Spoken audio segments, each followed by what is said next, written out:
अखंड सिंधु में आपका स्वागत है। वो इम्पेकेबल विजडम, अखंड विद्या, द एनलाइटिंग एजुकेशन के बारे में हम वर्णन करेंगे।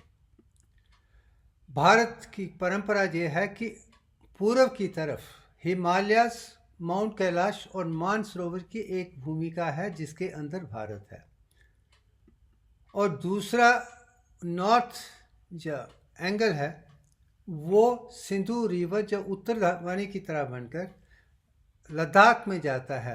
तो वो भारत की ऊपर की परिभाषा है जैसा सरताज है।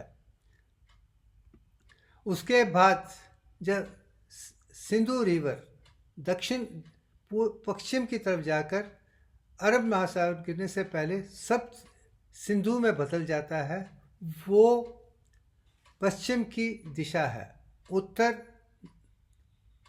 पश्चिम, उससे पहले पूर्व। अब जब आगे चलते हैं तो दक्षिण में सिंधु महासागर एक सीमा बन जाती है जहाँ पे कन्याकुमारी का अंत विषु है, जो लद्दाख से लेकर कन्याकुमारी तक, और इसके हिमालय और सिंधु के बीच में जो है वही अखंड भारत है। वही जीवन का एक जगह है जहाँ पे आज जो भी चीज़ें हुई हैं मैं उसके बारे में वर्णन करना चाहूँगा। अब ये चीज़ यहाँ की परंपरा है, विज्ञान जो कोर डिवाइन डिज़ाइन है ये इसी अखंड भारत में जो अखंड सिंधु से निकला है और इसी ने मेंटेन किया है और आगे ले जाने का काम भी इसी का है। अब आ जाते हैं कि मेरे जीवन का लक्ष्य जो है वो इम्पेकेबल विजडम है, जिसे जानकर कुदरत की हर खूबसूरत चीज़ जो परफेक्ट चीज़ है, जो मध्यम चीज़ है, कोर है, उसे समझने की कोशिश है। वो जो सबसे बड़ा डिस्कवरी जो है, जो मैं कह सकता हूँ कि जिसका अनमोल आविष्कार कहिए, या ज्ञान कहिए, या विज्ञान कहिए, या प्रज्ञान कहिए, या अखंडता का है, वो दिव्यांग ही है। और मुझे उसका पहली बार वर्णन 2015 में हुआ था अखंड के नाम पे, द डिवाइन कांस्टेंट।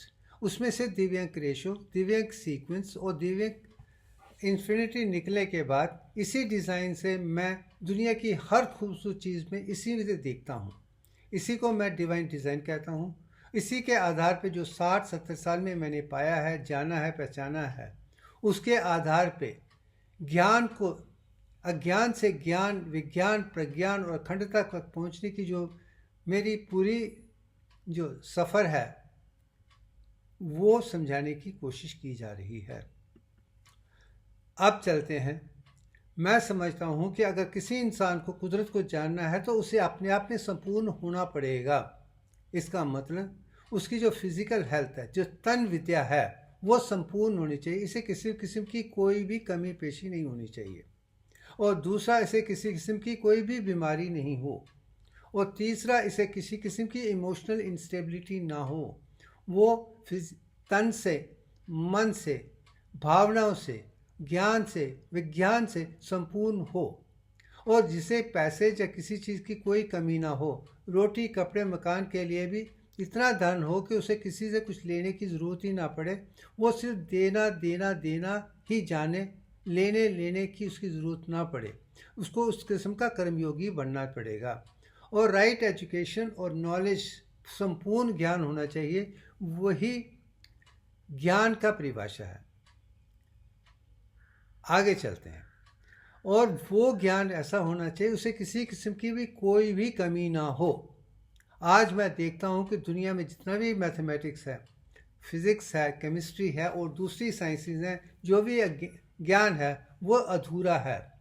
वो मैन मेड डिज़ाइन पे है, जिसकी गलतियाँ इवन नोबेल लॉरियट्स को अवार्ड मिलते हैं, मगर दूसरे आके उसको ही गलत कह देते हैं। ये सिर्फ एवोल्यूशन की सत्य है। साइंस सोच की तरफ है, वो सत्य तक नहीं पहुंची है जो सत्य मैं देखना चाहता हूँ।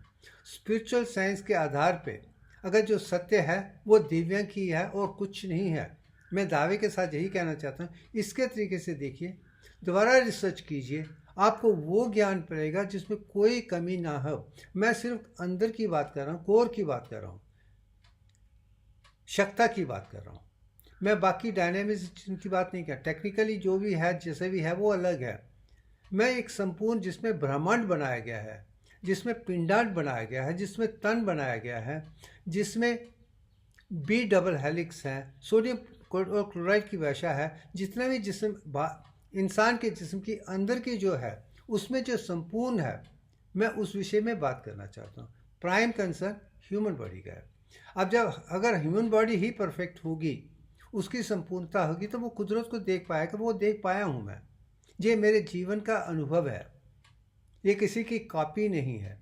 जैसे ही चलते चलते रिसर्च करके मैंने पाया है, वही समझाने की कोशिश कर रहा हूँ। उसी के आधार पे अखंड विद्या, अखंड सिद्धू का दूसरा हिस्सा है।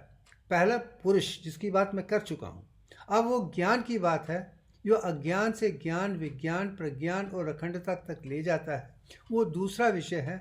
उसके आधार पे हम आगे के काम को या महाग्रंथ को समझने की कोशिश करेंगे। उसके बिना जानना नामुमकिन होगा, क्योंकि कोई भी चीज़ कर्म योग, ज्ञान योग, भक्ति योग, सिद्ध योग से ही अखंड योग की तरफ जाती है। अगर हमें अखंड ऋषि बनना है तो हमें हर तरीके से संपूर्ण होना पड़ेगा, पूर्ण होना चाहिए, अखंडता होनी चाहिए। वही चीज़ समझाने की कोशिश उसी में है, जिसे हम लोक पालन कह सकते हैं, कस्टोडियन कह सकते हैं, गार्डियन कह सकते हैं। और मेरा मानना है, उपनिषद यही कहते हैं कि जो मानव है, कॉस्मिक पुरुषा है, वो संपूर्ण है, लोक पालन है, वो हर तरीके से मुकम्मल है। वही चीज़ मैं वेद में देखता हूँ, वही चीज़ उपनिषद में देखता हूँ, वही चीज़ काफ़ी स्क्रिप्चर में देखता हूँ, जिसने मुझे दिव्य तक लाने के लिए आसान कर दिया है। अब आगे चलते हैं। और हम इन चीज़ों को पाने के लिए कैसे फेल होते हैं, उसके बड़े कारण हैं। और ख़ास करके बिना बीमारी के जीवन साफ रहे, ये और भी नामुमकिन काम है। और मैं जानता हूँ, मैं 73 साल का हूँ, मगर आज तक मुझे ऐसी कोई बीमारी नहीं लगी है जिसके आधार पर मैं कह सकता हूँ कि मुझ में संपूर्णता आ गई थी। जो भी छोटी मोटी चीज़ें हैं, वो मेरे लिए अपने आप में जानने के लिए एक प्रतिक्रिया का है। अगर ये गलती है, क्यों है, मैंने वो जानने की कोशिश की है। फिर उसके आधार पे खाना पीना, रहन सहन, पढ़ाई लिखाई से ही मैंने परिवर्तन करने की कोशिश की है। और यही जीवन का सत्य है। और वो क्यों हुआ है, कैसे हुआ है, और मैं देखता हूँ कि मैंने खुद शुरू से लेकर अब तक कैसे सीखा। मैं यही कहूँगा कि जो भी ज्ञान मुझे दुनिया से मिला है वो अधूरा है, उसमें वो संपूर्णता नहीं है जो मुझे आगे ले जाती है। मगर हर काम में मैंने ये जानने की कोशिश, इसमें क्या गलतियां हैं, और संपूर्णता मुझे मेरे अंतरात्मा के माध्यम से, जिसे मैं हीलियम कहता हूँ, जो कुंडलिनी कहता हूँ, या अदिति कहता हूँ, या गॉडेस गायत्री जो नियॉन 21 है, उन्होंने मुझे सोलर सिस्टम और स्पाइरल गैलेक्सी के बारे में बताया है। और आदि पराशक्ति जो आगे की हैं, उन्होंने में ग्रेटर यूनिवर्स की बात की है। शायद इन्हीं ने, आत्माओं ने ही मुझे, चाहे वो हीलियम हो या नियॉन हो, आर्गन हो, क्रिप्टॉन हो या जीनॉन हो, इन्हीं ने मुझे संपूर्णता सिखाई है। यही मेरी गुरु हैं, यही मैं दिखाने की कोशिश, वो मेरे गुरु हैं और मैं एक शिष्य हूँ। मैं उनसे सीखकर फिर उसे ठीक तरीके से जानकर दुनिया के साथ पेश करने की मेरी कोशिश है। उसी के आधार पे जो गलतियां हैं उसको ठीक करके ठीक करने की कोशिश। जो सबसे ज़्यादा इम्पॉर्टेंट मेरी चीज़ है, जो दिव्यांग है, दूसरा दिव्यांग के आधार पे परफेक्ट ह्यूमन एनाटॉमी को, प्यूपर फिजियोलॉजी को, बायोकेमिस्ट्री को और साइकोलॉजी की समझने की कोशिश है जो मैं कर रहा हूँ। इसका आधार मेरे अपने जीवन के साथ है। मैं समझता हूँ कि मेरा जीवन परफेक्ट है, एनाटॉमी परफेक्ट है, फिजियोलॉजी परफेक्ट है, बायोकेमिस्ट्री परफेक्ट है, साइकोलॉजी परफेक्ट है। उसके लिए आधार पे मैं ही दुनिया को नया ज्ञान आसानी से दे पा रहा हूँ। और जो विजडम है वो डिवाइन नेचर की आप तभी जा सकती है जब आप संपूर्ण है और संपूर्णता को देखनी। अगर आपकी नीयत अच्छी है, नीतियाँ अच्छी होंगी, नतीजे अच्छे हैं। ये जानने की कोशिश मुझ में बचपन से रही है। शायद इसलिए मैं दुनिया में पहली बार कोई इंसान दिव्य तक पहुंच पाया है। ये ज्ञान आज तक 2015 से पहले किसी ने भी उस स्टेज में नहीं पाया था जो मैंने पाया है। नाउ मैंने जब इम्पेकेबल विजडम को देख लिया है, अब उसको पिछले 10 साल में हर सब्जेक्ट में जानने की कोशिश की है। और बच्चों को पढ़ाते पढ़ाते मैं इस ज्ञान पे आ गया हूँ कि अब मैंने वीडियो बना रहा हूँ। अब जो न्यूज़ सीक्वेंस वीडियो हैं वो संपूर्णता की तरफ एक सीक्वेंस की तरह बन गया। उसी को मैं अखंड सिंधु के नाम पे दे रहा हूँ। जो पहला है अखंड पुरुष है वो मैं हूँ। अब अखंड विद्या है वो ज्ञान है जो मैंने पाया है। मैं दूसरों की कॉपी नहीं कर रहा हूँ, वही चीज़ जो मैंने किया वही की तरह, इसके अलावा कुछ नहीं है। अब सबसे बड़ा ज्ञान मुझे एक श्लोक में मिला है, वो कर्मण्येवाधिकारस्ते मा फलेषु कदाचन। डू योर कर्म, आप अपना कर्म धर्म समझकर काम कीजिएगा, किसी फल की चेष्टा मत कीजिएगा। अगर आपका कर्म धर्म के आधार पे है, आर्थियाँ अच्छी होगी, शिक्षा पूर्ति अच्छी होगी, आपको मोक्ष मिल जाएगा। सिमिलरली अगर कर्म भी धर्म के आधार पे हो, आपको अज्ञान से ज्ञान, विज्ञान, प्रज्ञान, अखंडता आपको आसानी से मिल जाएगी। और मैं यही समझता हूँ जो आशा किए बिना ज्ञान को आगे ले जाने की कोशिश करता है वही संपूर्णता को पा सकता है। वो इस सब्जेक्ट का दूसरा हिस्सा है। शायद मैंने बचपन से लेकर आज तक कभी फल की चेष्टा नहीं की है। मुझे नहीं पता है कि मुझे क्या चाहिए। मुझे सिर्फ ज्ञान चाहिए, कर्म चाहिए, ज्ञान चाहिए, विज्ञान चाहिए और कुदरत की देन चाहिए, भक्ति योग चाहिए, सिद्ध योग चाहिए और अखंडता चाहिए। इसके अलावा कुछ नहीं है, किसी फॉर्म में नहीं। मगर मैं ये कहूँगा जब अब महा सरस्वती के पेशे जाते हैं तो महालक्ष्मी खुद ब खुद आ जाती है। जो कर्म करेगा उसका फलादेश हर इंसान को मिल जाता है। मगर फलादेश के पीछे जाके अपना समय बर्बाद मत कीजिएगा। आप सिर्फ कर्म करते जाइए, देखते जाइए कि आप खुद ही आगे बढ़ते बढ़ते आपके पास सब कुछ आ जाएगा जो चाहिए। इसलिए ये ज्ञान मुझे बहुत इम्पोर्टेंट लगा है। इसके आधार पे ही मैं त्रेत पराविद्या को दुनिया के सामने दे सका हूँ। त्रेत पराविद्या का मतलब ये है कि इसके 3 सेंटर हैं। जो जीवात्मा है, मेरी ह्यूमन बॉडी है, इसमें 100 ट्रिलियन सेल्स हैं। वो अपने संपूर्ण हो, तन विद्या संपूर्ण हो, वही जीवात्मा है। अंतरात्मा वो है, इंडवेलिंग सोल है, जो हीलियम 4 है, अदिति है मेरे अंदर। वो मेरे जिस्म के बारे में, सारे 100 ट्रिलियन सेल्स के बारे में समझाने में मेरी मदद की है। और दूसरी जो परमात्मा के 3-4 रोल हैं, जो नियॉन 21 है, वो सोलर सिस्टम की माता है, इसे मैं गॉडेस गायत्री कहता हूँ। वो नियॉन 21 है। उसके बाद स्पाइरल गैलेक्सी वही है। उसके बाद आदि पराशक्ति है, वो आर्गन है। उसके ऊपर जो साकार सरगुण ब्राह्मण है वो क्रिप्टान है। और उसके ऊपर जो निरंकार निर्गुण ब्राह्मण है वो जीनॉन है। ये चीज़ें मैंने देखी हैं। इन 5 चीज़ों ने ही मुझे वो ज्ञान दिया है जो आज तक किसी ने नहीं, क्योंकि मेरी सोच सिर्फ मैं अपनी आत्मा को ही गुरु मानता हूँ, परमात्मा ही गुरु को मानता हूँ, आदि पराशक्ति को ही गुरु मानता हूँ, साकार सरगुण ब्राह्मण को गुरु मानता हूँ, निरंकार निर्गुण ब्राह्मण। शायद इसलिए मेरी सोच उनकी तरफ है। शायद इसलिए मैं उन सबको देखकर, जानकर, पहचान कर, अपने जिस्म में ही देखकर, उनसे वो ज्ञान लेकर, समझाकर एक न्यू क्लासिफिकेशन दे रहा हूँ, जिसे मैं अखंड सिंधु के नाम पे दे। सिंधु इसलिए क्योंकि भारत के जो असली नाम है वो सिंधु था, नॉट हिंदू। यही जीवन में मैं सिंधु को दोबारा लाना चाहती। वो संपूर्ण है, पूजनीय है। एस जब भी आगे आता है तो संपूर्णता आ जाती है। अब आगे चलते हैं। अब जब एक चीज़ मैं बार बार कहता हूँ कि पहले 7 साल तक मेरे जीवन में मैं कोई स्कूल नहीं गया था, किसी चीज़ को किसी ने मुझे नहीं समझाया था। मेरा सौभाग्य है कि मुझे कुदरत की हर चीज़, चाहे वो माता वैष्णो देवी का टेम्पल हो, या कटरा हो, या जितनी भी जातियाँ हैं, बाजू हैं, वृक्ष हैं, जे हैं, या आदि कश्मीर के अमरनाथ यात्रा है, या दूसरी चीज़ें हैं, मुझे पूरा जीवन जम्मू और कश्मीर के बीच में गुजरे के कारण मैंने 5 साल में वो खूबियाँ दी थी जहाँ पे कुदरत की सारी देन थी। मैं आज भी मानता हूँ ये कश्मीर जो कश्यप जी ने शुरू किया था, उन्होंने तन विद्या के बारे में जो ज्ञान दिया है वो संपूर्ण है। स्पंदन क्रिया है। शायद स्पंदन क्रिया को मैंने बचपन के 7 साल में देख लिया था और आत्मा के माध्यम से देख लिया। मैंने दूसरों के जीवन से नहीं देखा। इसलिए मैं बार बार कहता हूँ, पहले 7 साल बच्चों को कुदरत को अपनी आत्मा के माध्यम से देखने की कोशिश की जाए। मुझे खुशी है कि आज के दिन मॉडर्न साइंस भी यही, न्यूरो साइंस यही कह रही है कि जो बच्चे पैदा होते हैं उनमें क्रिएटिव शक्ति बहुत ज़्यादा होती है, वो संपूर्ण होते हैं, वो हर चीज़ को समझ सकते हैं। और मैं भी देखता हूँ कि मेरे जो छोटे छोटे बच्चे हैं मुझसे हज़ारों गुना ज़्यादा अच्छे हैं, उनमें वो काम कर पाते हैं जिसकी मैं कल्पना भी नहीं कर सकता हूँ।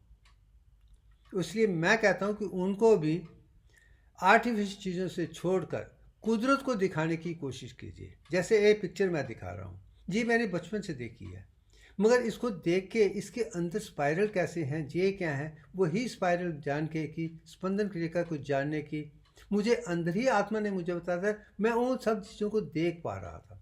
शायद मैं कुदरत के साथ जुड़ा हूँ। ज़्यादातर लोग 5 सेंसेस को ही इस्तेमाल करते हैं। उन्हें सुन सकते हैं, देख सकते हैं, महसूस कर सकते हैं, टेस्ट कर सकते हैं, स्मेल कर सकते हैं।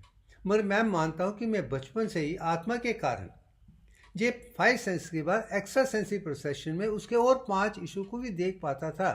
मैं वो शब्द सुन पाता था जो दूसरे मेरे कंटेम्परेरी नहीं सोच सकते थे। शायद इसलिए ही वेद को श्रुति कहा जाता है कि वो शब्द आपकी सुनने की जो कैपेसिटी है, परिभाषा है, ज़्यादा है। आप आसमान से कौन सी शब्द उभर के आ रहे हैं वो आपको सुनाई देते हैं, मगर उसको ऑफ एंड ऑन करने की क्षमता आपकी आत्मा में है, क्योंकि आत्मा आपको वही दिखाती है जिसके बारे में आप सोचते हैं।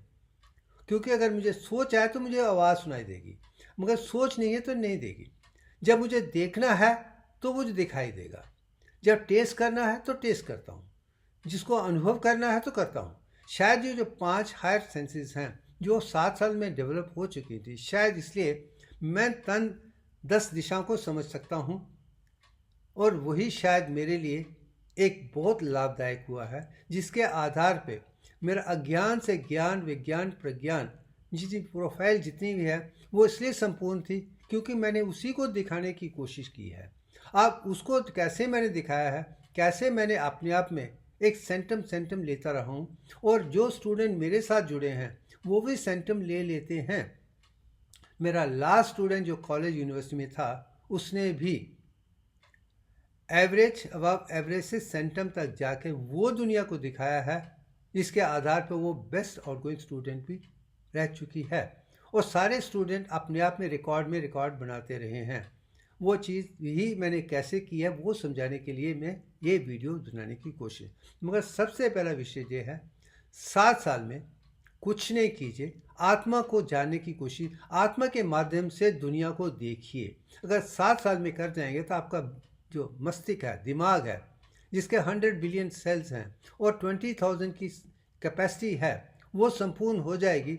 आपका ज्ञान, विज्ञान, प्रज्ञान संपूर्ण हो जाएगा। इसे मारिए मत, आत्मा से देखने की कोशिश कीजिए और सत्य के आधार पर देखिए, अहिंसा के आधार पर सीखिए, उनको अपने सोच नहीं डालिए।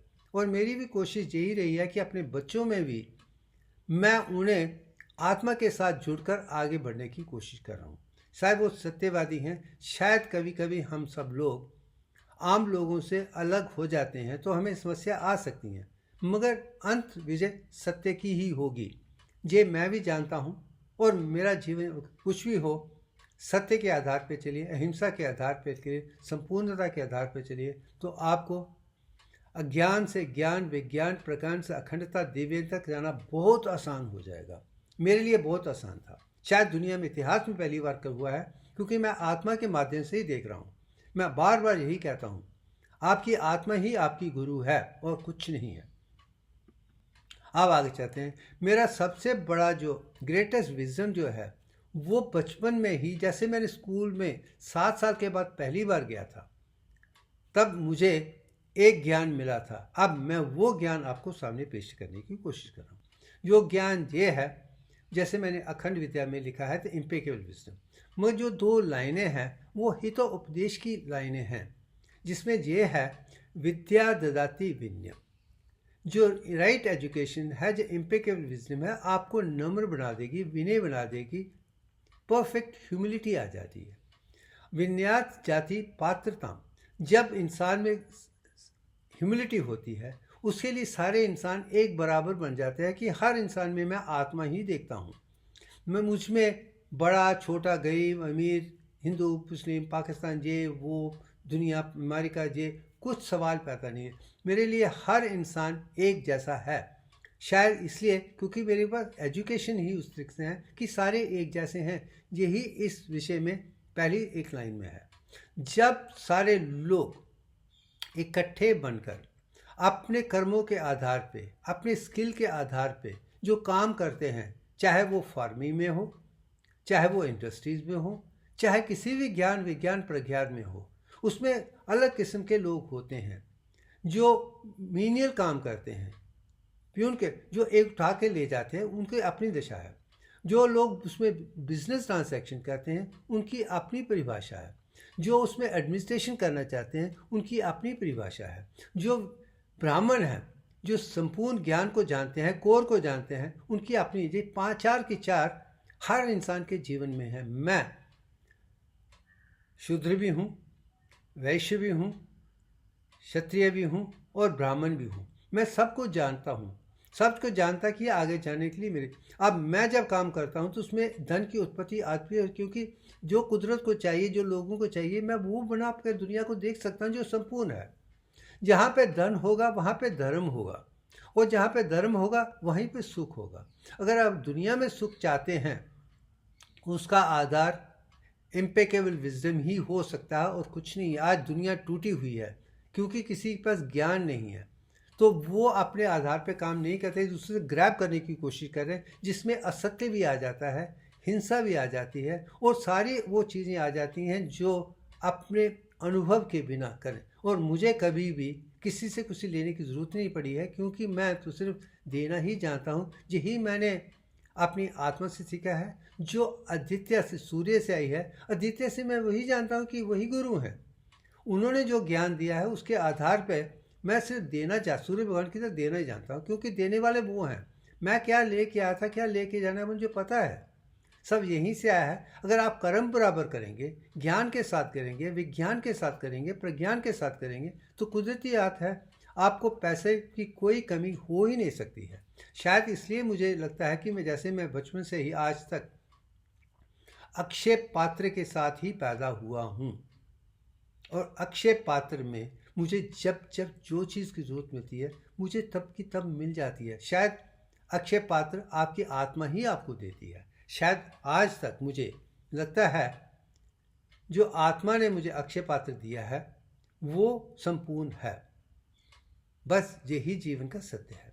आप नीचे आ जाते हैं तो दूसरा जो विषय है वो ये है कि आपको सेल्फलेस एक्शन करने चाहिए। अगर आपकी किसी चीज़ की ज़रूरत नहीं है, जैसे मैंने गीता में कहा था, सेल्फलेस है तो आप इम्पेकेबल तक पहुँचेंगे। अगर आपकी नीयत अच्छी है तो आपकी प्रतिक्रिया अच्छी हो जाएगी।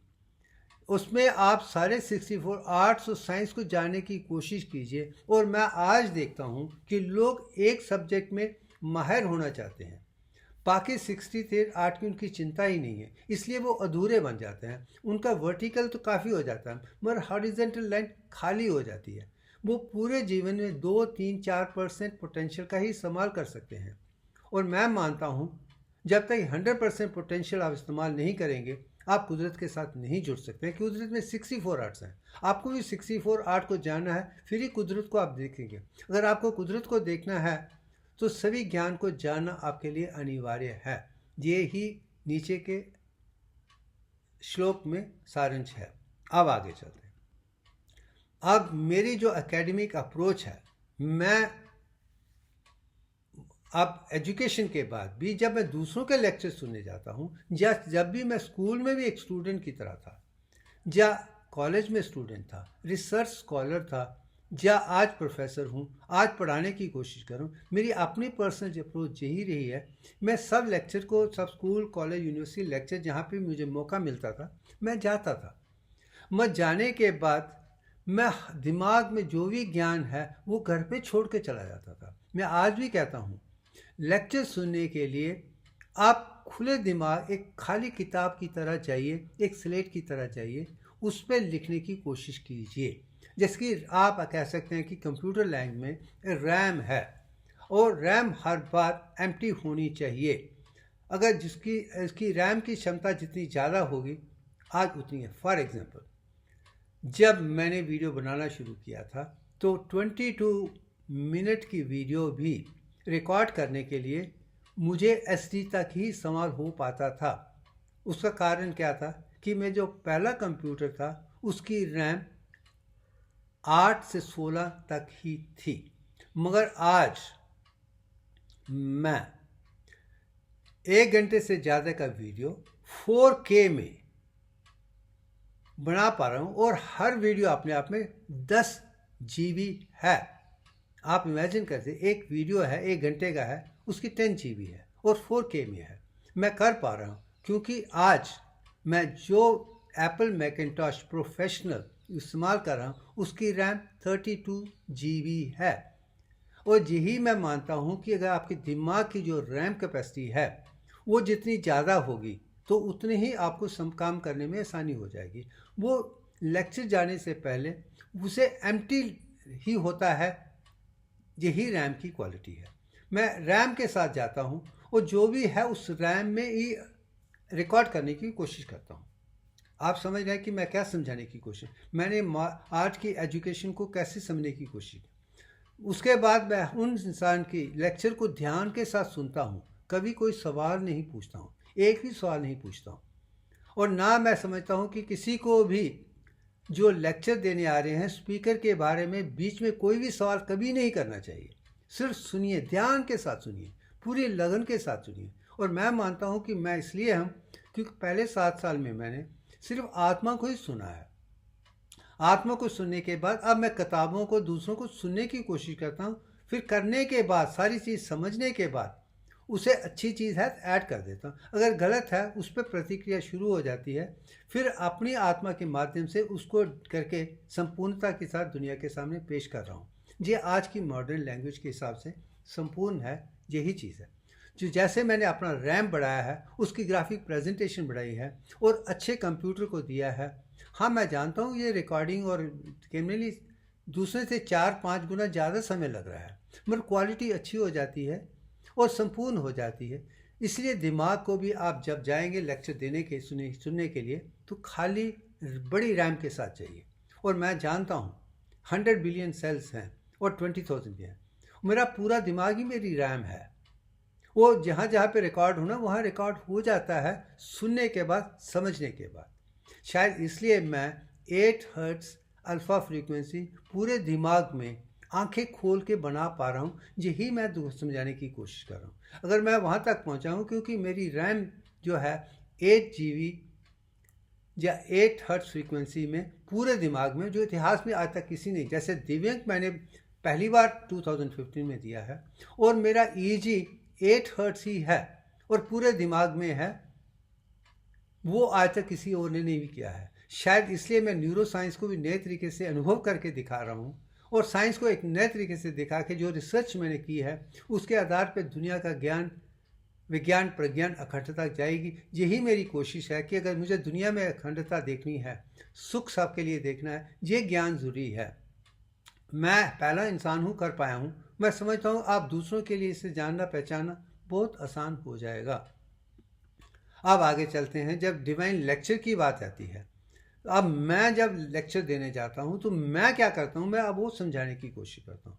मैं कभी भी एक छोटा सा टॉपिक लेता हूँ। जैसे पहला जो है वो अखंड पुरुष था, वो मैं था। मैंने क्या किया है वो भी 1 घंटे से ज़्यादा है, मगर सब्जेक्ट छोटा है कि मैं कौन हूँ।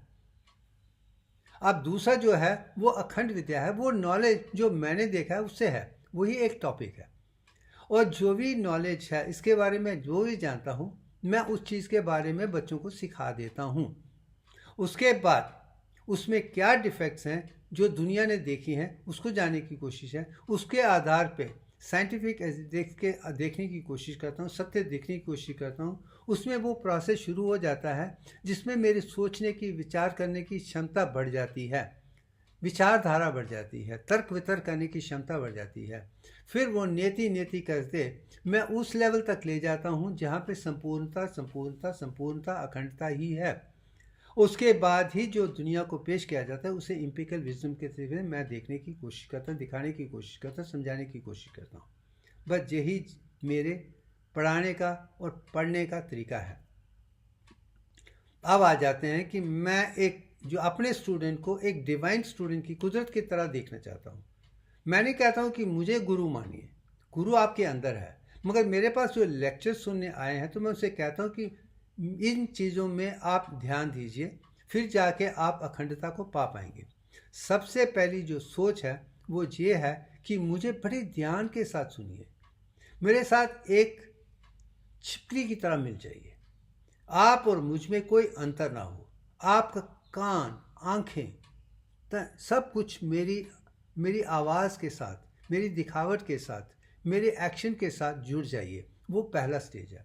और कोई भी ऐसा सवाल मुझसे मत पूछिए जो आपके मन में आता है, वो छोड़ दीजिए। आप भी एम्प्टी, आपकी जो रैम है, रैंडम अप्रोच मैकेनिज्म, जो मशीन जो जिसे रैम कहते हैं, उसे खाली देखिए, कोई सवाल मत पूछिए।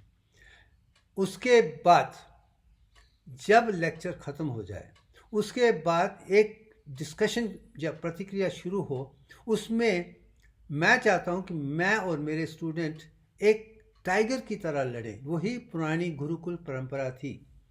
स्टूडेंट वो सवाल पूछते थे जो उनको लगते थे। उस टाइम पे कोई भी सवाल आपके मन में आए पूछ लीजिए, क्योंकि कोई भी सवाल गलत नहीं होता है, और जो भी सवाल है उसका जवाब है। जवाब के कारण ही सवाल उठते हैं। अगर जवाब नहीं है तो सवाल कभी नहीं उठेगा। अगर आपने उसका जवाब नहीं पाया, इसका मतलब आप में वो जानने की क्षमता नहीं है। आज तक किसी ने भी जो मुझसे सवाल पूछा है, मैं उसका जवाब दे देता हूँ, क्योंकि मेरी आत्मा मुझे दे देती है। क्योंकि जो सवाल हैं, विचार हैं, विचार है, प्रतिक्रिया है, तर्क वितर्क है, हर चीज़ कुदरत की ही है। आप कुदरत के साथ हैं तो जो आ जाएगा तो आपको पता चल जाएगा। और उसके बाद मेरी डे ड्यूटी बन जाती है कि मैं हर डाउट को बड़े आसानी से शब्द बाय शब्द एक करके समझाने की कोशिश करूँ। मैंने किसी भी सवाल को नज़रअंदाज नहीं किया है। अगर सवाल है तो मेरी कोशिश यही है कि मैं सवाल को उसी तरीके से, उसके एक एक पहलू को दुनिया के साथ से समझाएं। अब मैं देखता हूँ काफ़ी लेक्चर आते, बड़े लेक्चर देते हैं, जब सवाल पूछा जाता है तो वो खिचड़ी बना के दुनिया के सामने पेश कर देते हैं। और जब तक कि मैथमेटिकल कंक्लूजन नहीं आएगा, फिर उस डिस्कशन की कोई वैल्यू नहीं है। और मैं ये जानता हूँ कि मेरे स्टूडेंट 100% इसलिए जाते हैं कि मैं उनको जो दुनिया का ज्ञान है वो क्या है, उसमें क्या गलतियाँ हैं और क्या होना चाहिए, पूरा समझाता हूँ तो वो समझ जाते हैं, इसलिए वो 100% ले लेते हैं। इसलिए मैं चाहता हूँ कि हर सवाल इंसान भी इस तरीके से करे कि उसके जवाब में भी एक सवाल सा आ जाए। ये जो प्रतिक्रिया, सवाल और जवाब की प्रतिक्रिया अगर क्लास में चलती रहेगी, जो आपके जीवन में आ जाएगा, आप हमेशा 100% मार्क्स में ले जाएंगे। ये मैंने अपने आप में भी देखा है, मेरे स्टूडेंट में भी देखा है।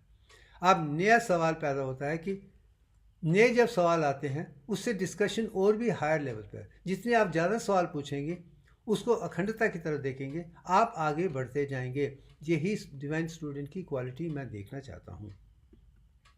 अब आ जाते हैं कि उसके और भी कुछ कैरेक्टर्स हैं, वो तो सिर्फ सुनने की बात है। उसके बाद हर स्टूडेंट में इम्पेकेबल विजडम जानने की प्रतिक्रिया होनी चाहिए। उसे चाहिए कि मेरे सवाल में, जब मेरे जवाब में आखिर में अखंडता ही हो और कुछ ना हो। और जब तक वहाँ तक नहीं पहुँचता है, तर्क वितर्क करके इम्पेकेबल तक नहीं बोलता है, उसके बाद दूसरा कोई सवाल पैदा नहीं होता, उसको रुकना नहीं चाहिए। उसको फोकस होना चाहिए और हार्ड वर्किंग, मेहनत करके, समझकर, अक्लमंदी के साथ, कर्म भी अच्छा हो, धर्म भी अच्छा हो, ज्ञान भी अच्छा हो, विज्ञान भी अच्छा हो, आपकी नीयत भी अच्छी हो, तो वो आपको अखंडता तक ले जाएगा। उसके बाद मैं एक चीज़ और दुनिया को दिखाना चाहता हूँ। आपको, मैं सारे स्टूडेंट को पूछता हूँ, आपके लिए मार्क्स इंपॉर्टेंट है या विज्ञान इंपॉर्टेंट है? सब कहते हैं कि wisdom is more important than marks. और मेरा मानना है अगर मार्क्स नहीं आ रहे हैं तो आप इस दुनिया को कोई नहीं पहचान पाएगा। आपका ध्यान ये रहना चाहिए कि आपके रिजल्ट आपको मार्क्स भी दें। दुनिया आपको मार्क्स ही देखना चाहते हैं। अगर आपकी कोशिश मोर मार्क्स की तरफ नहीं है तो आप अखंडता की तरफ भी नहीं बढ़ सकते हैं। मेरे जीवन में अगर मेरी सीवी को देखेंगे, बचपन से ही रिकॉर्ड पे रिकॉर्ड तोड़ता आ रहा हूँ, क्योंकि पता है अगर मेरे पास ज्ञान है, विज्ञान है, प्रज्ञान है, तो मेरे पास मार्क्स भी अनिवार्य हैं। मगर वो मार्क्स कैसे ज़्यादा एक्सेल ले सकते हैं, यही मैं अपने स्टूडेंट को समझाने की कोशिश करता हूँ। आज का जो ज्ञान है वो अधूरा है, पहले उसे जानिए। तो सवाल के आधार पर पहले वो जवाब दीजिए, उसके बाद इसमें क्या गलतियाँ वो उठाइए, फिर उसका सत्य क्या है वो समझाइए, फिर उसे एक ग्राफिक प्रेजेंटेशन में मैथमेटिकल डिज़ाइन के साथ अगर पेश करेंगे, कोई भी आपको सेंटम से कम मार्क कभी नहीं देगा। इसलिए मेरी हमेशा कोशिश रही है कि हम ऐसे पे ज़्यादा जोर दें और मल्टीपल चॉइस क्वेश्चन को निकाल दें, क्योंकि मल्टीपल चॉइस में हम संपूर्णता नहीं ला सकते हैं, मगर जब लिखने की बात आती है वो संपूर्णता उसमें आती है। मैं आज भी एब्स्ट्रैक्ट आंसर की बात करता हूँ, ऐसे की बात करता हूँ और कुछ नहीं है। शायद इसलिए मैं उनको इनकरेज करता हूँ, शायद इसलिए मेरे स्टूडेंट सेंटर मार्क्स आसानी से ले जाते हैं। वो अपने विषय में एक के बाद अच्छे रिकॉर्ड बनाते जा रहे हैं और मुझे खुशी है एक नई सोच जो मैंने शुरू की है उसका असर मैं स्लोली देख रहा हूँ कि दुनिया में भी अज्ञान से ज्ञान से, विज्ञान से प्रज्ञान से अखंडता उभरती आ रही है। शायद मेरे जो अब नए वीडियो हैं अखंड सिंधु, शायद 1, 2, 3, 4, 5, 10, 20 साल लगे, मगर एक दिन यही दुनिया का सिलेबस बनने वाला है, क्योंकि इसमें भी संपूर्णता है। इसके आधार पर रिसर्च होने वाली है। यही दुनिया के लिए मेरा योगदान है और कुदरत ने मुझे दिव्यांग दिया है, अखंडता दी है। मैं उसी तरीके से पेश करूँ ताकि दुनिया का हर इंसान, हर स्टूडेंट इसको समझ सके, जान सके, पहचान सके। अब आ जाते हैं द टीचर्स। आप किस किस्म के टीचर हैं, अब मैं उस विषय पर बात कर, स्टूडेंट की बात, मेरी बात हो चुकी है, मेरे स्टूडेंट की बात हो चुकी है। अब मैं दुनिया को जो टीचर देखता हूँ, अब उस विषय पे हम आते हैं। सबसे जो पहले टीचर मुझे नज़र आते हैं जो 99% है, वो डिक्टेटर टीचर्स कहता हूँ, वो कॉपी कैट्स हैं। वही क्लास में आते हैं जो किताबों में लिखा गया है, जिसे जाना गया है, पहचाना गया है, वही समझाने की कोशिश करते हैं, इसके अलावा कुछ नहीं करते हैं। और उसका आधार क्या आता है कि बच्चे उसे 1 या 2 दिन के लिए ही याद रखते हैं, उसके बाद भूल जाते हैं, क्योंकि वो कहीं ना कहीं आर्टिफिशियली हैं और आर्टिफिशियली रह जाते हैं, आत्मा तक नहीं पहुंचते हैं। ये डिक्टेटर टीचर की प्रॉब्लम है जो 99% है। और मैं आज भी दुनिया के साथ यही कहता हूँ, मुझे अफसोस के साथ कहना पड़ता है, टीचिंग लाइन जो है, जो अध्यापक हैं, वो सबसे मोस्ट इंटेलिजेंट होने चाहिए, रिसर्चर इंटेलिजेंट होने चाहिए। जो अपने आप में संपूर्ण है उन्हीं को टीचर बनना चाहिए, उन्हीं को रिसर्च स्कॉलर बनना चाहिए, उन्हीं को ऑथर बनना चाहिए, उन लोगों को नहीं जिनकी सोच ही सीमित है। शायद मैं अपने आप में वो बनकर दुनिया को देख रहा हूँ, ताकि वही समझा के हमें अच्छे टीचर्स मिलें, अच्छे रिसर्च स्कॉलर्स मिलें, अच्छे राइटर्स मिलें। अब डिक्टेटर की छोड़ दीजिए, अब आगे बढ़ते हैं। जो दूसरे हैं वो कंसेप्ट टीचर्स हैं, जो सब्जेक्ट को, फंडामेंटल सब्जेक्ट को डिटेल के साथ दुनिया को समझाने की कोशिश करते हैं। उन्होंने तो ज्ञान दे दिया जो लिखा हुआ है, ये बताएंगे इसे कैसे एक्सप्लोर किया गया था, कैसे एन्यूमरेट किया गया था, कैसे एक्सप्लेन किया गया था। वो कंसेप्ट की उन चीज़ों को दुनिया के स्टूडेंट को सिखा देते हैं, जिसके आधार पर बच्चों की समझ, सोच बहुत अच्छी हो जाती है। ये फिलोसफिकल कंसेप्ट की तक है, पहला अज्ञान है, ये ज्ञान फिलोसफिकल है। इसे स्टूडेंट 1 हफ्ते से ज़्यादा भी याद रखते हैं कि उसमें फिलॉसफी, एक सोचने की प्रतिक्रिया शुरू हो गई है, अज्ञान टू ज्ञान तक चला गया है। वही कंसेप्ट टीचर समझाने की कोशिश कर रहे हैं। जब आगे चलते हैं तो अप्लाइड साइंस टीचर्स आ जाते हैं, जैसे अज्ञान से ज्ञान से विज्ञान तक आ रहे हैं। जब विज्ञान तक आ जाएंगे तो आपकी साइंटिफिक अप्रोच हो जाएगी, उसके पीछे साइंस क्या देखती है, सत्य क्या देखती है, वो सोचने की प्रतिक्रिया बढ़ जाती है। जब वहाँ तक आ जाती है, आप साइंटिफिक बन जाते हैं, आप रिसर्च स्कॉलर बन जाते हैं, तो आपकी सोच जो भी है, समझ है, वो काफ़ी दिनों तक आप याद रखते हैं। ये 3 किस्म के टीचर मैंने दुनिया में देखे हैं, इसके अलावा चौथा कोई टीचर नहीं है, मैं जानता हूँ। मगर मैं बचपन से लेकर आज तक अलग किस्म का स्टूडेंट रहा हूँ, अलग किस्म का टीचर हूँ, अलग किस्म का रिसर्च स्कॉलर हूँ, अलग किस्म का ऑथर हूँ। मैं क्यों हूँ, मैं अपने आप को क्यों आइडियल समझता हूँ, क्योंकि इसके आधार पे ही मैं अखंडता तक और दिव्य तक पहुँच पाया हूँ। अब वो समझाने की मैं कोशिश करता हूँ। अब आइडियल टीचर की बात है। अब जब मैं लेक्चर देता हूँ स्टूडेंट को, पहला विषय 20 मिनट्स में मैं ऑडियो विजुअल मीडियम से समझाने की कोशिश करता हूँ। ये आज का छोटा सब्जेक्ट है, इसका ये ज्ञान दुनिया में दिखा गया है वो बता देता हूँ। अब वो ज्ञान कहीं ना कहीं जाकर विजुअल और हियरिंग एरिया, चाहे वो ऑक्सीपिटल हो या टेम्पोरल में, वहाँ पे रिकॉर्ड हो जाता है। अब जो संपूर्ण ज्ञान मैंने दिया है वो विजुअल और हियरिंग एरिया में रिकॉर्ड हो गया है। अब उसके बाद जब ज्ञान की आगे परिभाषा शुरू होती है तो इंटरेक्टिव डिस्कशन में आता है। प्रैक्टिकल तरीके से मैं दिखाने की कोशिश करता हूँ। अगर आपको आगे ले जाना है और ज़िंदगी भर के लिए याद रखें, एक लेक्चर आपने आधे घंटे 1 घंटे का सुना है, मगर उसे ज़िंदगी भर के लिए कभी नहीं भूलेंगे, और वो करना है तो आपको आगे जाना पड़ेगा। फिर मैं स्टूडेंट को कहता हूँ कि आपने सेंसरी कॉर्टेक्स के विजुअल, टेम्पोरल और से देख लिया है, अब मोटर कॉर्टेक्स को बीच में लाइए, जिसमें आप उसी ज्ञान को उसके डिस्कशन के दौरान पे इंटरेक्ट करते हुए उसे ग्राफिक प्रेजेंटेशन में बदलिए, उनको एक शक्ल दीजिए। जब आप वो शक्ल देते हैं, वो motor area, autonomic area, associative area हर जगह पे जाके रिकॉर्ड हो जाता है। शायद इसलिए मैं पूरे दिमाग में 8 hertz frequency throughout brain ला पाया हूँ, क्योंकि मैंने वो इस्तेमाल किया हुआ है। ज्ञान विज्ञान को प्रज्ञान को वहाँ तक ले गया हूँ। जब तक आप खुद मेहनत करके उस तक नहीं पहुँचेंगे तो आपके पूरे दिमाग में रिकॉर्ड नहीं होगा। जब रिकॉर्ड है वो कभी सोच के साथ, कभी विचार के साथ, कभी पिक्चर के साथ, कभी किसी भी सिग्नल के साथ आपको वो संपूर्ण ज्ञान आ जाएगा। वो ज़िंदगी में एक बार करने से आप ज़िंदगी में कभी नहीं भूलेंगे। मगर मैं इतना जानता हूँ, इसके बाद भी एक ऐसा विषय आता है जो दूसरों को समझाने के लिए बनता है। ये स्टूडेंट से मैं ऐसा, उसके बाद कहता है, मैं स्टूडेंट कहता है कि आपको टीचर बनना पड़ेगा। जो मुझसे सीखा है आप आगे सिखाइए। जितना आप ज़्यादा दूसरों को सिखाएंगे उतनी ही आपकी क्षमता आगे बढ़ेगी। हर टीचर को एक स्टूडेंट को एक टीचर बन जाना चाहिए, वो मैं आगे समझाने की कोशिश करता हूँ। अब आगे आते हैं। अब अखंड विद्या के 10 इश्यूज हैं। अब वो क्या हैं, उससे हम क्या सीखते हैं, वो जानने की कोशिश करते हैं। सबसे पहला इशू ये है कि कोई भी किताब लीजिए, चाहे कोई विषय हो, चाहे वीडियो हो या पिक्चर हो या मैगजीन हो, न्यूज़पेपर हो, किताब हो, उसे पूरे तरीके से शुरू से लेकर अंत तक पूरा पढ़िए। मैं आज भी मानता हूँ कि उस पढ़ने के बाद आपको एक ही चीज़ समझ आने वाली है, इसके अंदर सेंट्रल कंसेप्ट क्या है, इंटीग्रेटिंग थीम क्या है, इसके अलावा आपको कुछ नहीं पता चलेगा। और ये किताब में, इसलिए मेरी पहली किताब है जो 2010 में अखंड and essence of universal consciousness को पब्लिश किया गया था, विकास पब्लिशिंग न्यू दिल्ली में। मैं आज भी मानता हूँ ये किताब मेरी सबसे बढ़िया किताब इसलिए है, इसमें मैंने वो सारा ज्ञान दे दिया है जिसमें मेरी शुरुआत शुरू हुई थी।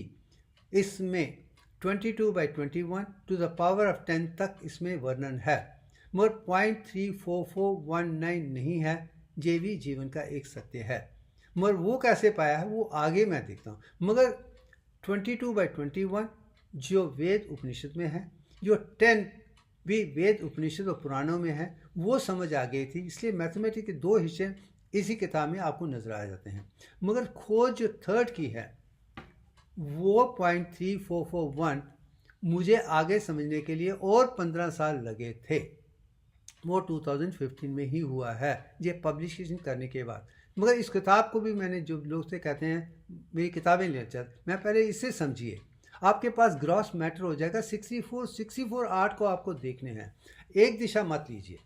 मुझे आज भी याद है कि जो एडिटोरियल थे इसको लेने के, उन्होंने मुझसे कहा था इसमें तो 10 किताबें हैं। मैं जानता हूँ 10 किताबें हैं, और मैं चाहता हूँ एक ही किताब में 10 से 10 विषय हों, ताकि लोगों की सोच अखंडता तक जाने के लिए सब विषयों को, इसको एक बनाने से समझ नहीं पाए जाए। और मेरी भी यही कोशिश है कि एक ही वीडियो में हर पहलू को, 64 आर्ट को दिखाने की कोशिश कर रहा हूँ। जब तक वो संपूर्णता आएगी आप में अखंडता नहीं आ सकती है। एक विषय को आप राइजिंग कर सकते हैं, मगर वर्टिकल हॉरिजॉन्टल दोनों का करना बहुत ज़रूरी है। इसके लिए ये किताब शुरू में ये है। तो हर किताब को पूरे तरीके से एट स्टेज पढ़िए, उसके कंसेप्ट को समझने की कोशिश कीजिए। ये पहला विषय है। अब आ जाते हैं कि दूसरा विषय है, उसी किताब को दोबारा पढ़िए, उसे स्टडी करिए और समझने की कोशिश कीजिए। क्योंकि मैं जानता हूँ पहली बार आपको सेंट्रल कंसेप्ट या इंटीग्रेटिंग थीम नज़र आता है, फिर उसके कॉन्टेक्स्ट में कौन से शब्दों का इस्तेमाल किया है वो समझने की कोशिश कीजिए। क्योंकि आथर, जो बढ़िया आथर है, वो जो भी शब्द इस्तेमाल करता है in context with central concept के साथ होना चाहिए। खिचड़ी नहीं होनी चाहिए, उसमें अमृत होना चाहिए। और अमृत के लिए अगर देखना है तो हमारी दुनिया की जितनी भी परिभाषाएं हैं, मीडियम्स हैं, लैंग्वेजेस हैं, उनमें 3 किस्म की कमियां हैं। सबसे बड़ी कमी ये है कि जितने भी लेटर्स हमारे पास हैं वो इनएडिक्वेट हैं। अगर हम इंग्लिश की बात करते हैं तो 26 ही हैं, अगर हम संस्कृत की बात करते हैं तो 52 के पास हैं। कोई भी ऐसी भाषा नहीं है जिसमें हर शब्द का इस्तेमाल है, तो इनएडिक्वेसी के कारण वो एक गलती है। उसके बाद जो अक्षरों के आधार पर शब्दों का इस्तेमाल किया जाता है, वर्ड बनाए जाते हैं, उसके भी जो बनाए जाते हैं वो भी इनएक्यूरेट हैं। एक इनएडिक्वेट है, दूसरे इनएक्यूरेट हैं। एक एक शब्द के मतलब बहुत ज़्यादा हैं, वो कन्फ्यूशन भी आ जाता है। जो थर्ड है, एम्बिग्विटी है। एक ही शब्द है, उसके उल्टे मतलब हैं, और कौन सा सत्य है कौन सा असत्य है ये जानने की कोशिश मुमकिन हो जाती है। इसलिए जो अगर आप कॉन्सेप्ट के तरीके से देखेंगे तो ये गलतियाँ आपको कम हो जाएंगी, फिर भी संपूर्ण नहीं होगा, मगर ज्ञान थोड़ा बेटर हो जाता है। वो दूसरा स्टेप है, री रीडिंग, स्टडिंग और अंडरस्टैंड। आप जब आगे जाते हैं तो कोई भी किताब अपने आप में संपूर्ण नहीं है। उसको आगे ले जाने के बाद उस सब्जेक्ट के साथ जितनी भी इंफॉर्मेशन बाकी सारे किताबों में लिखा है, जाना है, पहचाना है, मीडियम है, उसे मैंने सोचने की कोशिश की है, देखने की कोशिश की है। जब पूरे पहलू को आप देख लेते हैं, 64 आर्ट के हर पहलू को देख लेते हैं, उसमें वो चीज़ें जानने की कोशिश करते हैं जो अनिवार्य हैं, तो आपका ज्ञान और बढ़ जाता है। उसे ही मैं school to graduation to master degree तक वही चीज़ देखने की कोशिश कर रहा हूँ। इसमें जो स्टूडेंट के 3 पहलू हैं, एक स्टूडेंट का पहलू है, दूसरा ग्रेजुएशन का पहलू है, तीसरा मास्टर का पहलू है। ये 3 चीज़ें हैं। अब आगे चलते हैं। तो उसके बाद जो भी मैंने सीखा है, मैं वो 3 ग्रेजुएशन के बाद या मास्टर के बाद उसे दूसरों को समझाने की कोशिश कीजिए और अपनी मेमोरी से दीजिए, एक्सटर्नल रेशो के साथ। आपको सोचने की ज़रूरत ना पड़े, ये सब्जेक्ट है, इसकी पूरी परिभाषा क्या है वो समझाने की कोशिश, हर पहलू को समझाने। मैं जानता हूँ कुछ लोगों को ये मुसीबत होती है कि आप सब्जेक्ट को बहुत दूसरी दिशा। मैं जानता हूँ कि जब तक कि हर तरीके से हम 64 तरीके से नहीं देखेंगे, उसमें संपूर्णता आपको नज़र नहीं आएगी। मैंने तो सीखा है कि मैं हर पहलू को देखना चाहता हूँ। अगर आप एक ही देखना चाहते हो, आप कहीं ना कहीं सीमित रह जाएंगे और वो पूरे जिस्म में काम नहीं आएगा। और दूसरा, मैं मानता हूँ जितना हम दूसरों को पढ़ाएंगे वही अपने आप में आगे बढ़ता है। ये चीज़ भी मैंने कटरा स्कूल में देखी थी। सरस्वती के भंडार में बड़ी अपूर्व बात, ज्यों ज्यों खर्चे त्यों त्यों बने, बिन खर्चे घटिया।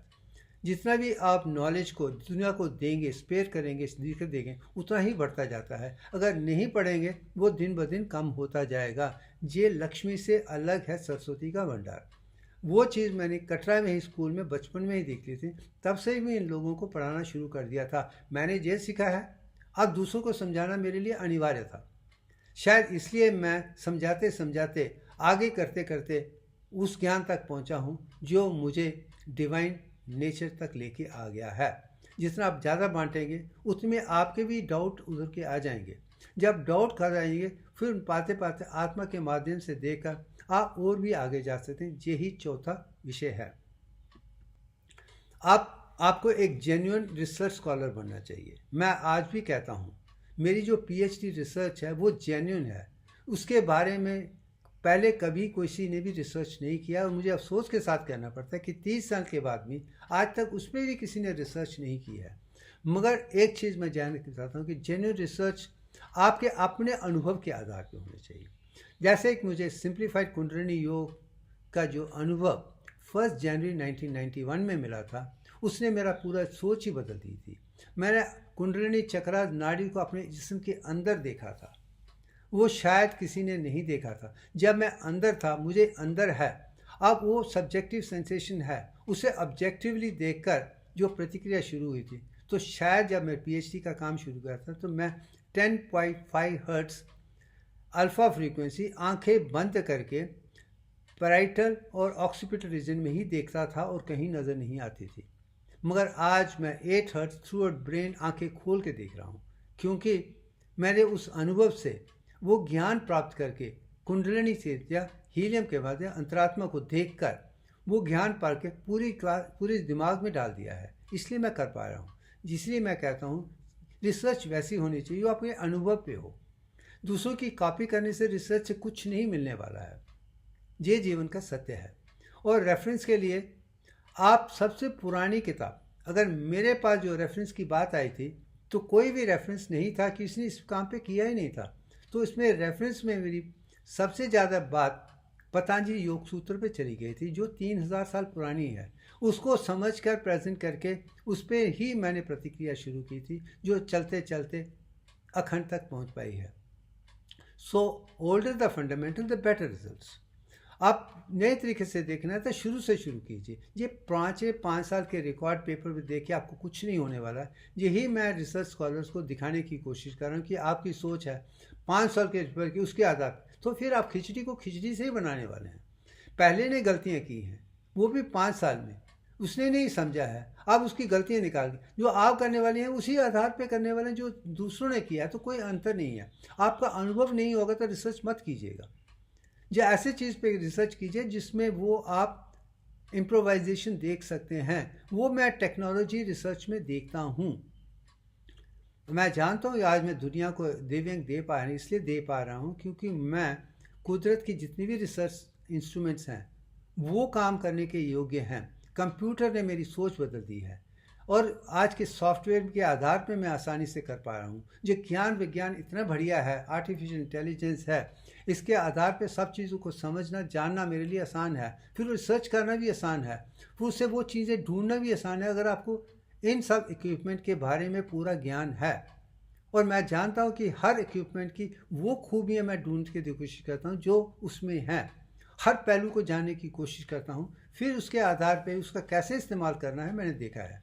शायद ये ईजी कन्वेंशनल था, मगर उसमें पहली बार मैंने पावर स्पेक्ट्रम डाला था 1998 में ही, जो पहली बार था।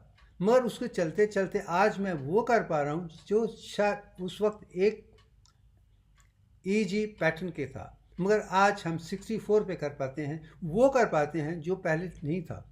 मगर उसके आधार पे ही मैं दिखा पा रहा हूँ कि मैं 8 हर्ट्ज और मेरी एम्पलीट्यूड इतनी बढ़िया है, पावर इतनी बढ़िया है, शायद कंप्यूटर भी उसको नहीं देख पाता है। जब आपकी सोच आगे बढ़ने वाली है तो आप जेन्युइन रिसर्च स्कॉलर बन जाते हैं। मैं वही समझाने की कोशिश कर रहा हूँ। अब आ जाते हैं कि सिनॉप्सिस, एब्स्ट्रैक्ट आपको लिखने की कोशिश करनी है। आप रिसर्च कर ली है, मगर उसको कैसे पेश करना है, उसमें मैंने एक जो पिक्चर है वो टेस्टिमोनियल है मेरे पीएचडी गाइड का, जो मुझे 4 डिकेड से जानते थे। वो मद्रास मेडिकल कॉलेज में मेरे प्रोफेसर थे फिजियोलॉजी, जिन्होंने न्यूरोसाइंस मुझे समझाई थी। और तब से इसके बीच में 4 डिकेड्स में वो मुझे पूरा जानते हैं। उनने आधे पेज में मेरे बारे में वो ज्ञान दिया है वो शायद आज तक किसी ने भी नहीं दिया है। मैं इसलिए एब्स्ट्रैक्ट और सिनॉप्सिस में वो प्रिसाइज कंसाइज ऐसे शब्दों का इस्तेमाल कीजिए, वो संपूर्णता उसमें उभरनी चाहिए। इसलिए मैं चाहता हूँ कि लोग मेरे टेस्टिमोनियल को समझिए कि मेरे टेस्टिमोनियल में मेरे गाइड खुद कहते हैं कि मैंने रिसर्च को शुरू से शुरू किया था और लेवल तक लेके गया हूँ, और मैं क्यों कर पाया हूँ, और ये मेरा ही काम है, ये उन्होंने भी वर्णन किया है। ये सिनॉप्सिस का एब्स्ट्रैक्ट का तरीका होना चाहिए। अब आगे चलते हैं। आप जब थीसिस लिख रहे हैं, डॉक्यूमेंट लिख रहे हैं, किताब लिख रहे हैं, जो कुछ भी है, ये जो नीचे की किताब है वो मैंने एक डाटा इंफॉर्मेशन नॉलेज जो दिखा था एनुअल रिपोर्ट 2006 और 2007 में श्री माता वैष्णो यूनिवर्सिटी में, जहाँ पे मैं 1 मैन एडिटोरियल बोर्ड था, चेयरमैन था, रिसर्च डीन ऑफ स्टूडेंट था और लिटरली नंबर 2 यूनिवर्सिटी में। जब ये मौका मुझे दिया गया था तो मुझे एक सौभाग्य मिला था कि मैं सबसे पहले मैं वहाँ के जो लोगो हैं, जो सेंट्रल पार्ट है, उसको इम्प्रोवाइज़ करके एक नए तरीके से पेश करूँ, वो आप सेंटर में देख रहे हैं। ये मेरी इम्प्रोवाइजेशन, ये पूरा आइडिया मेरा था, इसमें हर चीज़ मेरी थी। और जब रिसर्च बनाने के बाद जिस तरीके से मैंने पेश किया था, वो सारे as a research, as a chairman, vice chancellor की परमिशन के साथ हमने सारी यूनिवर्सिटीज़ को भेजे थे। और मेरे पास आज भी वो लेटर हैं कि सभी ने कहा था ये सबसे बढ़िया एनुअल रिपोर्ट है। मेरे कहने का मतलब किताब, डॉक्यूमेंट कोई भी हो, वो संपूर्ण होना चाहिए। ये चीज़ मैं समझाने की कोशिश कर रहा हूँ।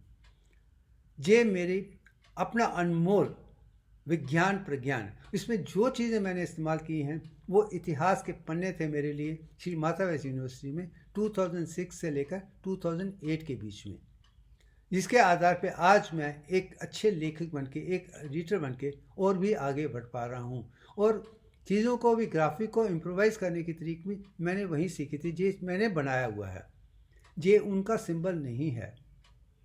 और इसी चीज़ को आप आखिरी सिंबल में भी देखने वाले हैं। अब आ जाते हैं कि आर्ट में जो, और मैं ये दुनिया को दिखाना चाहता हूँ कि अगर आपको परफाइज, कंसाइज, टू द पॉइंट होना, तो उसमें मैथमेटिकल डिज़ाइन का होना ज़रूरी है। साइंस जब तक मैथमेटिकल इंक्लूशन में ना होगी तो कुछ भी नहीं होगा। वो इंटीग्रेटिंग मैथमेटिकल कंसेप्ट को आपको आर्ट में लेवल पर समझना है, जानना है, पहचानना है। क्योंकि जो साइंस, जो परिभाषा है वो मैथमेटिकल है, उसका कंक्लूशन मैथमेटिक्स में वन शब्द में आना चाहिए, वो हर चीज़ नज़र आना चाहिए, वो ज़रूरी है। और मैं जानता हूँ कुदरत ने भी जो भी बनाया है वो मैथमेटिकल आधार पर ही, वही दिव्यांग है। तो कुदरत भी दिव्यांग से बनाती है और साइंस को भी दिव्यांग के आधार पे या एक मैथमेटिकल डिज़ाइन से बनाना चाहिए। वो ही रियल साइंस है। ये बाकी सी सोच है, विचार है, एवोल्यूशन है, बस सत्य एक ही होना चाहिए। फॉर एग्जांपल, जैसे मैं कह रहा हूँ दिव्यांग ही वो आधार है, जिस फर्स्ट स्टेज ऑफ क्रिएशन 22 है, 10 से डेवलपमेंट है, 0.344 है, यही, इसके आगे कुछ भी नहीं है। जहाँ तक कि जो लिखित में मैंने देखा वही यही है। तो आठवां इसे मैथमेटिकल डिज़ाइन तक आपको लेके जाना चाहिए, और जब तक मैथमेटिकल डिज़ाइन में आए तो संपूर्णता नहीं आ सकती है। आप आगे चलते हैं, और बनाने के बाद आपको हर मैथमेटिकल डिज़ाइन का एक ग्राफिक प्रेजेंटेशन बनाना चाहिए। और मैं जानता हूं कि अगर ग्राफिक प्रेजेंटेशन में भी वो चीज़ नज़र आनी चाहिए, जैसे दिव्यांग को मैंने दिखाया 22 बाय, जो बाहर का ऑर्बिट है वो 22/21 की रेशो में है, और जो 10 है वो आप 10 पेंटागन बीच में देख रहे हैं। उसके अंदर 5 टेट्रागन्स हैं, वो 0.34419 को दिखा रहे हैं, और इसकी लेंथ एंड ब्रेड्थ जो है वो इसी में है। आप जब उसे आपने सिंबॉलिक तरीके से बना दिया, मैथमेटिक्स बना दिया है, पूरे दिमाग में लगा दिया, तो कुदरती बात है आप 8 hertz alpha frequency through brain 64 में देख सकते हैं, क्योंकि आपने की सोच ही वैसी है। शायद यही 9वां हिस्सा है। आप देखिए ग्रेजुएट पर्सन, ये चीज़ें आज तक किसी भी किताब में या किसी वर्णन में किसी ने नहीं की है, क्योंकि हर एक अपना पिलर बनाने की कोशिश है, मैं इसमें एक्सपर्ट हूँ वो दिखाने की कोशिश। मैं समझता हूँ जब तक 64 में आप एक्सपर्ट नहीं हैं तो आप अपने आप में संपूर्ण कह ही नहीं सकते हैं। अब आगे चलते हैं। अब अखंड एक ऐसा सिंबल है जिसमें सृष्टि के पूरे निर्माण को इसके बीच में है। ये 1995 में मैंने गायत्री के पिक्चर से शुरू किया था, अब ये इस लेवल पर पहुंच गया है 20 साल में। मगर जो भी मैंने सीखा है, जाना है, उसे ग्राफिकली प्रेजेंट करके इसमें मैंने डाला है, उसे मैथमेटिकल डिज़ाइन के साथ जुड़ा हुआ है। जो बाहर का है वो भी 22/21 ही है ऑर्बिट, और बीच में आप देखेंगे तो 10 चक्रास भी वही हैं, और बीच में जब आप ग्रीन को देख रहे हैं उसमें 5 हैं। इसमें ब्रह्मा, विष्णु और महेश, शिवा तीनों हैं। ये हर वो सनातन धर्म के सारे जो सिंबल देवी देवताओं के नाम पे बनाए गए, सारे के सारे सिंबल इसी में है। कुदरत के सिंबल इसी में है, हर चीज़ इसी में है और कुछ नहीं है। इसको बदल के देखेंगे तो आप देखेंगे जिसने इसको देख लिया वो ज्ञान को, अखंडता को समझ पाएगा। ये है। अब आगे चलते हैं। आप इंटीग्रेशन की तरफ जाते हैं कि जब इंटीग्रेशन हो उसके 2 पहलू हैं। जैसे मैंने कहा है कि ज़्यादा के ज़्यादा लोग वर्टिकल काम करते हैं, एक विषय को लेते हैं, उसके साथ पूरी इंफॉर्मेशन को डालने की कोशिश करते हैं। अच्छा है, अगर उसमें 64 एक में है तो आप संपूर्ण हो सकते हैं। मगर वो एक छोटे से विषय के लेके छोटे तरीके से एक वर्टिकल पिलर बनाने की कोशिश करते हैं जो अधूरा रह जाता है। और मैं जानता हूँ कि आपको हॉरिजॉन्टल वाइटनिंग करनी चाहिए जिसमें 64 के 64 आर्ट्स आने चाहिए। फिर उनको फिर एक एक करके उसके साथ सारी जुड़ी इन्फॉर्मेशन करेंगे तो आपको जब 64 बाई 64 का बन जाता है तो उसमें संपूर्णता आ जाएगी। आप इस विषय में मैंने एक पिक्चर का इस्तेमाल किया है जिसमें आप हॉरिजॉन्टल भी देखेंगे और वर्टिकल दोनों हैं। इसे न्यूमरस पेंटागॉन्स हैं। ये इंटरनेट से मैंने देखी थी मगर मुझे इतनी अच्छी लगी कि उसे दुनिया दिखानी चाहिए इसके अंदर क्या है, कैसे समझना है, कैसे जानना है, पहचानना है। आप शुरू करते हैं। आप नीचे आ जाइए, अंत में लेफ्ट के बॉटम पे आप एक ही डॉट देख रहे हैं, बस यही चीज़ है। अब इसे पेंटागन में जब बदला गया है तो 4 5 बन जाते हैं, मगर 5 से क्या है 1 के 4 हो गए हैं। इसका मतलब 1 + 3 = 4। तो उसमें क्या है 1 + 3 = 4, वो चीज़ आ गई है। आपने वो पैटर्न देखा है, आपको वो देखना है।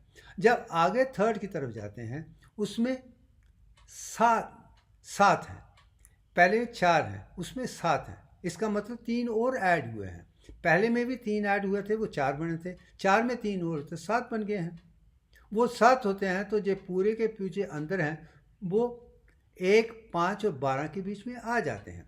जब आप आगे जाते हैं तो उसमें 3 और ऐड हो जाते हैं, इसका मतलब उसमें 10 आ गए हैं, तो 12 22 बन जाते हैं। वो टेट्रागन की शक्ल में बदल जाते हैं। जब आगे जाते हैं उसमें 3 और ऐड आ जाती हैं जिसमें 22 35 बन जाते हैं। आप देखिए कि हर साइज में 5 5 5 हैं। इतने तक ही मैं सीमित रखूँ, मगर ये चीज़ आगे भी बढ़ती जाएगी, मगर हर बार 3 3 बढ़ते जाएंगे, जिसमें जो दे जाने की क्षमता है कि हर एक चीज़ 3 में बदलती है, ट्रिनिटी में बदलती है। जिसमें भी आप ट्रिनिटी को ही देख रहे हैं। क्या कभी आपने सोचा था इस किस्म की भी हॉरिजॉन्टल और वर्टिकल इंटीग्रेशन को आप देखेंगे? आप, मुझे पता है कि जिन्होंने ये बनाया था शायद उन्होंने वो नहीं सोचा था जो मैं दुनिया को देने की कोशिश कर रहा हूँ। शायद उन्होंने 3 3 का वर्णन नहीं किया था, मगर मैं वो 3 3 देख पा रहा हूँ क्योंकि मुझे पूरी पिक्चर नज़र आती है। मैं हर चीज़ के 10 पहलू देख पाता हूँ। यही अखंडता है। जब वो अखंडता हो जाएगी, आपकी सोच वैसी हो जाएगी, आप कुदरत के साथ जुड़ जाएंगे, आप दुनिया को वो ज्ञान दे पाएंगे जिसकी आवश्यकता है। मैंने जो पाया है वही समझाने की कोशिश कर रहा हूँ कि क्योंकि मैं दिव्यांग को दे पाया हूँ, अखंडता को दे पाया हूँ। इसके बाद नई रिसर्च से शुरू करेंगे तो हर वो गलतियाँ जो मैंने दूसरी किताबों में दिखाई हैं, अपनी किताब में दिखाई हैं, वो उभर के आ जाएंगी। उसमें नई रिसर्च होगी तो काम और भी आगे होगा। अब आगे चलते हैं। ये एक ऐसी डिस्कशन मेरी क्लास में हुई थी जो मैं दिखाना चाहता हूँ कि आपकी क्लास में जब डिस्कशन पे आते हैं, एक सब्जेक्ट पे आते हैं, उसकी एक छोटी सी झलक मैं दिखाना चाहता हूँ जो मेरी ही क्लास में, जब मैं formation of red blood cell की बात हो रही थी कि रेड ब्लड सेल्स कैसे बनते हैं, पूरी क्लास करने के बाद एक बहुत इनोसेंट लड़का था, उठ के मुझसे पूछने पड़ा। उसने एक छोटा सा सवाल पूछा था और मैं हर स्टूडेंट को इनकरेज करता हूँ डिस्कशन के बाद जितना भी सवाल आपके मन में आते हैं उसने यही सवाल पूछा था कि जो रेड ब्लड सेल्स हैं वो लिविंग सेल्स हैं या नहीं हैं। एक सिंपल सवाल है, रेड ब्लड सेल्स हैं और लिविंग सेल्स दूसरी लाइन में आप देख रहे हैं। आप रेड ब्लड सेल्स और लिविंग सेल से एक सवाल से जो डिस्कशन हुई है आप उसे समझने की कोशिश कीजिए। तो मैंने उसे कहा था कि रेड ब्लड सेल जो हैं वो लिविंग सेल्स नहीं हैं, जबकि जब जो मैंने शुरू में पढ़ाया था जो टोटीपोटेंट और प्लूरीपोटेंट जर्म सेल्स हैं वो लिविंग सेल्स हैं। तो लिविंग सेल का मतलब ये है उसमें मल्टीप्लिकेशन की परिभाषा होनी चाहिए। रेड ब्लड सेल्स नए सेल्स नहीं बना सकता है, मेरे totipotent pluripotent cells germ cells नए सेल बना सकते हैं, वो लिविंग सेल है। इसमें नए सेल बनाने की प्रतिक्रिया नहीं, उसमें नए सेल बनाने की प्रतिक्रिया है। ये पहला जवाब था। अब सवाल ने एक मेरे माइंड को और स्टूडेंट के माइंड को एक नए लेवल पे ले गए थे।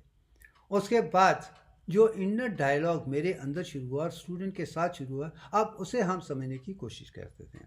तो जब मैंने कहा रेड सेल नहीं है तो उसके सवाल आ गया, तो उसी स्टूडेंट का सवाल आ गया, तो दूसरे स्टूडेंट क्यों वो नहीं है, तो मैंने कह दिया था कि डू यू थिंक कि ये न्यूक्लियस ना होने के कारण है, तो स्टूडेंट ने खुद कहा था कि उसमें न्यूक्लियस नहीं है, क्योंकि न्यूक्लियस को हीमोग्लोबिन से आधार किया गया। मैं देखिए अगर इसको समझना है, क्योंकि हर सेल में वाटर 61.8034% होना चाहिए और सॉलिड 38.1966% होना चाहिए। हीमोग्लोबिन 35% मैटर है, तो 38 में वो जाएगा तो बाकी चीज़ें निकल जाएंगी, खास करके न्यूक्लियस के लिए कोई जगह नहीं है, और मैं समझता दूसरे ऑर्गेनेल की भी जगह नहीं है, तो निकाल के दे दिया है ताकि वो रेशो बराबर रहे। तो इसके लिए हीमोग्लोबिन जो ऑक्सीजन के लिए है उसे डाला गया है, जो न्यूक्लियस की को निकाल कर इसे डाला गया है, मेन चीज वही है। ये न्यूक्लियस इसलिए नहीं, इससे नहीं है। तो फिर कह रहे तो इसके न्यूक्लियस नहीं इसलिए नहीं बना सकते, मैं नहीं। आप देखिए कि न्यूरॉन सेल्स हैं, उसमें न्यूक्लियस है मगर वो रिप्लिकेट नहीं करता है। अब मैंने उसको ये समझाने की कोशिश की वो रिप्लिकेट क्यों नहीं करता है, क्योंकि कुदरत ने हर जीव को एक मेमोरी दी हुई है, एक सोचने की क्षमता दी है और स्मृति दी है, जिसके आधार पे वो दोबारा वही गलती ना करे, वो ध्यान अंदर रहना चाहिए।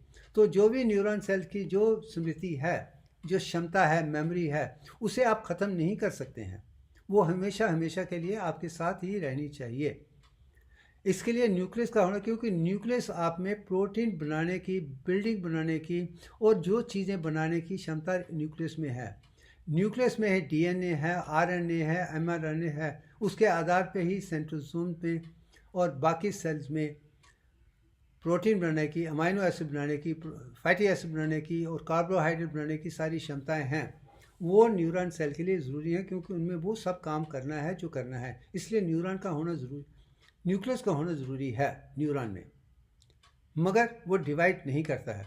फिर सवाल पैदा होता है कि अच्छा, अगर न्यूक्लियस डिवाइड नहीं कर सकता, इसमें वो क्षमता नहीं है, वो कौन सी चीज़ है जिसमें वो क्षमता है? मैं सवाल बहुत सीधा है, आसान है। तो क्षमता वो है, वो सेंट्रोसोम में है। जैसे कि हम सेल को कंपाउंड माइक्रोस्कोप के अंदर देखते हैं, तो जो बाहर की परिभाषा है वो सेल मेम्ब्रेन है, जिसके 7 हिस्से हैं। जो साइटोप्लाज्म है उसमें भी 7 हिस्से हैं और न्यूक्लियस में भी 7 हिस्से, इसलिए वो 21 पार्ट सेल के हैं। वही ब्रह्मांड का है। उसका एक पार्ट जो 2 है, सेंट्रोसोम में 2 सेंट्रियोल्स हैं, वो जब 2 बन जाते हैं तो 22 पार्ट बन जाता है। तो 4 क्रिएशन में 22/21 वही चीज़ है। अब जो सेंट्रोसोम है वो न्यूक्लियस के बिल्कुल साथ है, वो 2 में डिवाइड होगा और दोनों तरफ तेल ले जाके सिकल में। फिर मैंने उस चीज़ को उनको समझाने की कोशिश की थी। उसके बाद वो समझ पाए थे कि यही जीवन का सत्य है।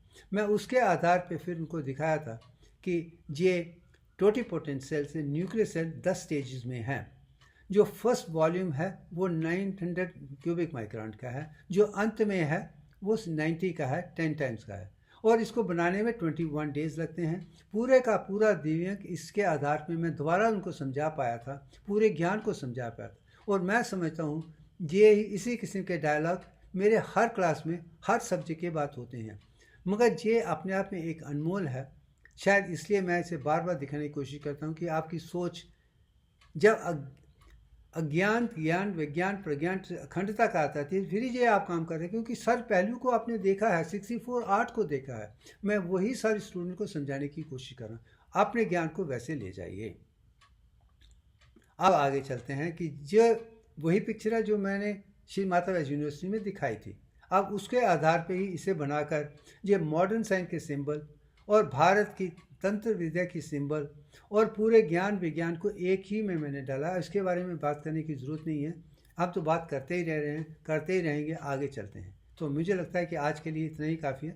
Thank you very much. Thank you.